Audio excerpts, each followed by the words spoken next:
Selamat pagi pemirsa, apa kabar Anda di hari ini? Senang sekali kami dapat kembali menjumpai Anda dalam Berita Papua pagi ini.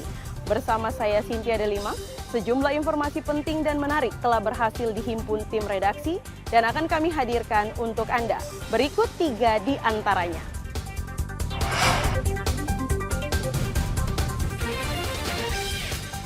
Satgas Damai Kartens masih memburu KKB pimpinan Bumi Walu Enumbi, penembak mati polisi di Puncak Jaya. Waspada kebakaran lahan, warga Merauke diimbau tidak membakar sampah sembarangan.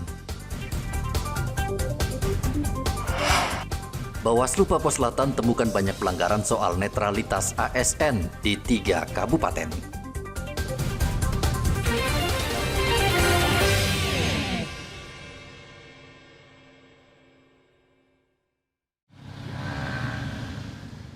Satgas Damai Kartens menduga pelaku penembakan terhadap Bribtu Kiki Supriyadi adalah kelompok kriminal bersenjata pimpinan Bumi Walo Enumbi.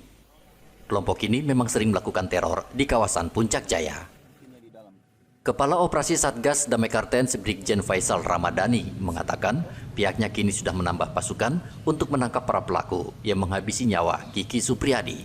Tapi kalau untuk yang anggota kita kemarin terakhir, itu kelompoknya Bumi Walu Enumbi ini. Hanya dia yang anggota kita terakhir itu tidak termasuk yang itu. Jadi setelah ada kejadian anggota itu kan saya kirim anggota ke Puncak Jaya kurang lebih 2.000 untuk membackup Polres dalam hal penanganan. Nah itulah kita dalam hasil penyelidikan bisa mengamankan beberapa orang. Nah 2 orang ini setelah pendalaman kejadiannya yang di bulan Januari dan bulan Juni seperti itu. Jadi ini kita kirim memang untuk mengamankan situasi itulah. Apakah kelompok yang lain ya saya sudah anggota tetap bertahan di sana minimal nanti sampai akhir pilkada seperti itu supaya ada backup. Kamis 26 September 2024, orang tak dikenal menembak mati Bribtu Kiki Supriyadi di distrik Kalome, Kabupaten Puncak Jaya. Saat itu korban bersama 3 rekannya baru kembali dari Kota Mulia saat melintasi Kali Pagargom. Pelaku melepaskan tembakan sebanyak 3 kali dari arah belakang hingga mengakibatkan korban terjatuh dari motor dan meninggal dunia. Arthur melaporkan dari Kota Jayapura, Papua.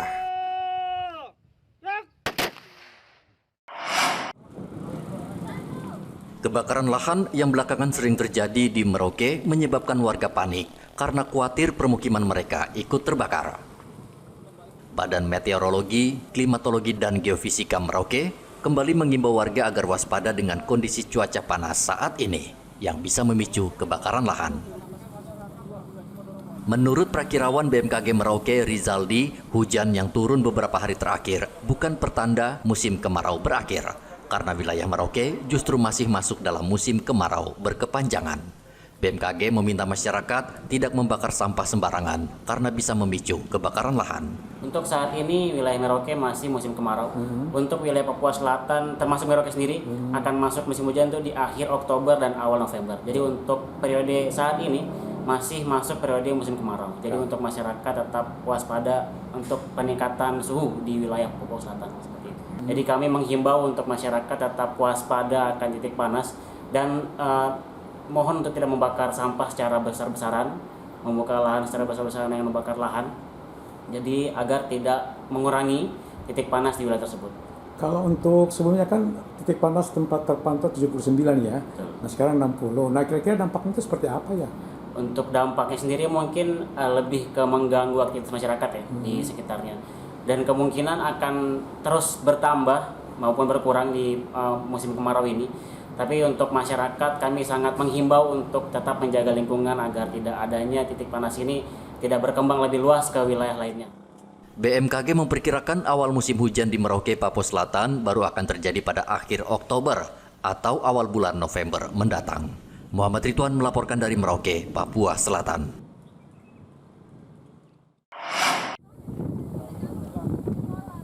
Dinas Pertanian Provinsi Papua Selatan akan membuka lahan persawahan seluas 40.000 hektar di tahun 2024 ini. Kepala Dinas Pertanian Papua Selatan, Paino, mengatakan untuk bulan Oktober ini sudah terrealisasi 11.000 hektar atau 25%. Menurut dia, lahan seluas 40.000 hektar ini merupakan program pemerintah Papua Selatan bersama pemerintah pusat untuk menjadikan Papua Selatan sebagai lumbung padi nasional. Ini kan ada dua, satu adalah opla kita adalah targetnya 40.000 hektar. Dari 40.000 hektar kita sudah tertanami kurang lebih 11 ribuan. Itu di musim 2000 ini, 2024. Targetnya di akhir tahun sudah bisa tercapai. Kemudian untuk yang reguler artinya yang masyarakat punya ini, yang itu kalau di tahun yang lalu kurang lebih 26 sampai 36.000 hektar. Sehingga kalau produktivitas pertanian hasil dari masyarakat petani ini diharapkan bisa membackup pangan di wilayah selatan. Untuk mendukung program optimalisasi lahan persawahan seluas 40.000 hektar, pemerintah telah menyiapkan berbagai sarana dan peralatan, termasuk ratusan ekskavator, serta peralatan tanam dan panen padi secara modern. Muhammad Ridwan melaporkan dari Merauke, Papua Selatan.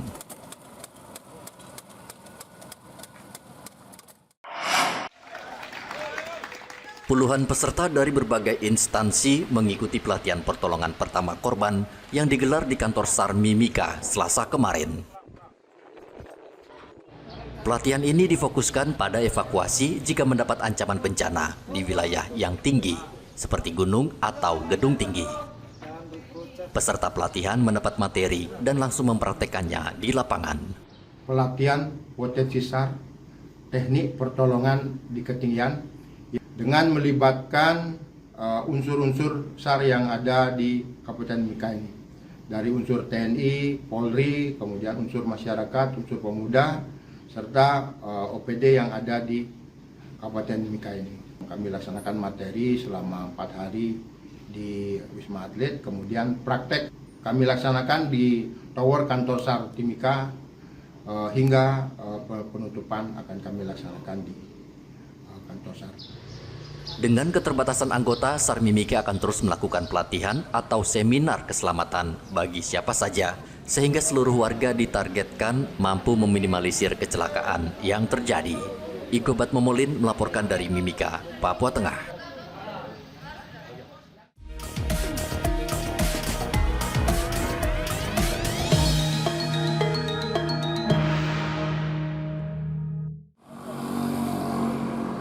Selama masa kampanye yang berlangsung sejak tanggal 25 September, Bawaslu Papua Selatan menemukan sejumlah pelanggaran yang terjadi di sejumlah kabupaten di Papua Selatan. Saat kampanye, warga melaporkan banyak ASN yang melanggar netralitas dengan mendukung salah satu pasangan calon kepala daerah.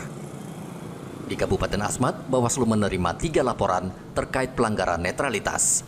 Begitu juga di Bovendigul ada 3 laporan serupa. Sementara untuk Merauke, Bawaslu juga menerima laporan pelanggaran netralitas yang dilakukan kepala distrik. Memberikan informasi pada saat ini tahapan yang sudah memasuki tahapan kampanye. Kami mendapatkan beberapa hal pelanggaran. Salah satunya adalah di provinsi itu ada 3 laporan pelanggaran, termasuk salah satunya adalah temuan, baik menyangkut netralitas di media sosial, kampanye negatif. Lalu di Bovendigul ada 3 terkait netralitas. Lalu di Asmat juga demikian, penyelenggara PPD yang tidak netral. Lalu di Merauke, kepala distrik juga tidak netral, ASN sebenarnya. Lalu di MAPI masih kosong sampai saat ini. Nah, ada 2 kategori pelanggaran ini, baik berdasarkan temuan maupun berdasarkan laporan. Kami semua, Bawaslu di semua tingkatan, lagi mengadvokasi itu, tentunya mengedepankan asas objektivitas, baik secara formal maupun secara material. Bawaslu memperkirakan potensi pelanggaran di sejumlah daerah, termasuk di Merauke, mungkin masih akan terjadi karena masa kampanye berlangsung hingga 23 November 2024. Salah satu yang paling rawan dalam pilkada serentak di Provinsi Papua Selatan adalah pelanggaran netralitas. Bawaslu juga sudah mewanti-wanti para ASN, termasuk para penegak hukum, agar menjaga netralitas, agar pilkada berjalan aman dan lancar. Muhammad Ridwan melaporkan dari Merauke, Papua Selatan.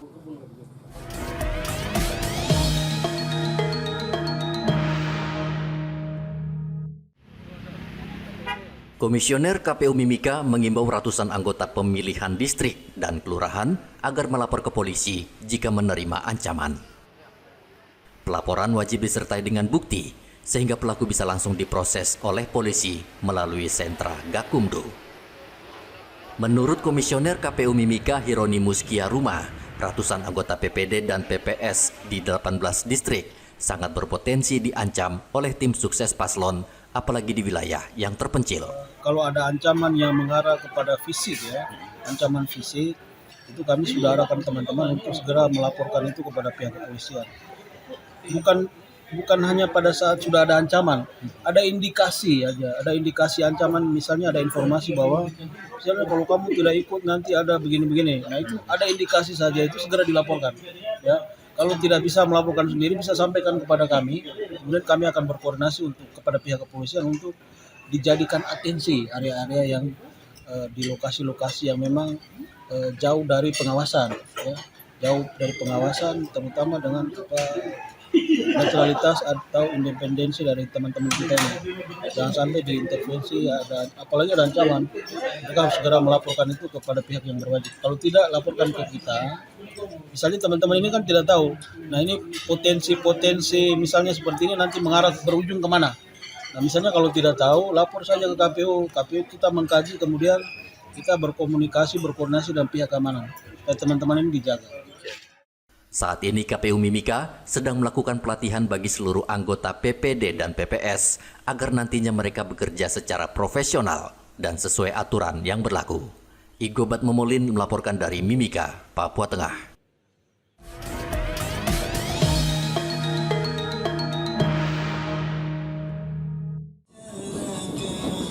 KPU Provinsi Papua Selatan mengajukan 35 nama anggota Dewan Perwakilan Rakyat Daerah atau DPRD terpilih ke pemerintah daerah Provinsi Papua Selatan untuk segera dilantik. Ketua KPU Provinsi Papua Selatan Teresia Mahuse mengatakan dari 35 anggota Dewan terpilih pada pemilu Februari lalu, ada satu anggota Dewan yang mengundurkan diri karena harus berkontestasi dalam pemilihan Bupati Merauke, yakni Fauzun Nihaya. Menurut Teresia, sesuai aturan, Fauzun Nihaya harus diganti dengan nomor urut kedua di partai yang sama. Untuk legislatif ya, terpilih itu kemarin kami sudah usulkan ke Pemprov ya, dan informasi dari provinsi bahwa pelantikan akan dilaksanakan tanggal 4 November. Berapa orang semua, Bu Ketua? Kemarin berapa ya? 35 ya? 35 ya. Kan kita kursi 35 kan? Iya. Apakah dari yang terpilih itu kan mereka ada yang ikut pilkada nih Bu, apa mereka sudah ada pengunduran diri resmi? Oh sudah, karena kan memang sesuai regulasi justru mereka itu pada saat pendaftaran sudah harus memasukkan atau tidak paling lambat pada saat penelitian perbaikan. Dan untuk di Papua Selatan ini selain di provinsi kita kemarin ada ya, karena anggota terpilih untuk provinsi Ibu Fauzun ya, sudah mengundurkan diri karena beliau memutuskan untuk berkontestasi dalam pilkada Bupati dan Wakil Bupati Merauke kan, sehingga beberapa waktu yang lalu itu sudah menyampaikan kepada KPU surat pengunduran diri dan juga dari partai ya, dalam hal ini dari DPP, sehingga sudah kami proses. Rencananya pelantikan anggota Dewan terpilih Provinsi Papua Selatan berlangsung tanggal 4 November mendatang. Muhammad Ridwan melaporkan dari Merauke, Papua Selatan.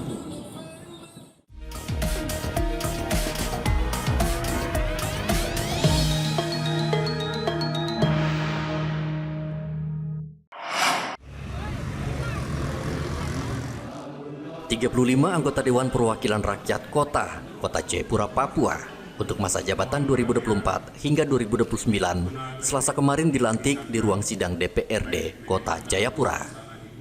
Di depan Ketua Pengadilan Tinggi Jayapura, mereka mengucapkan sumpah dan janji sebagai anggota DPRK dan disaksikan seluruh anggota Forkopimda serta perwakilan partai politik dan tokoh masyarakat Kota Jayapura, Papua.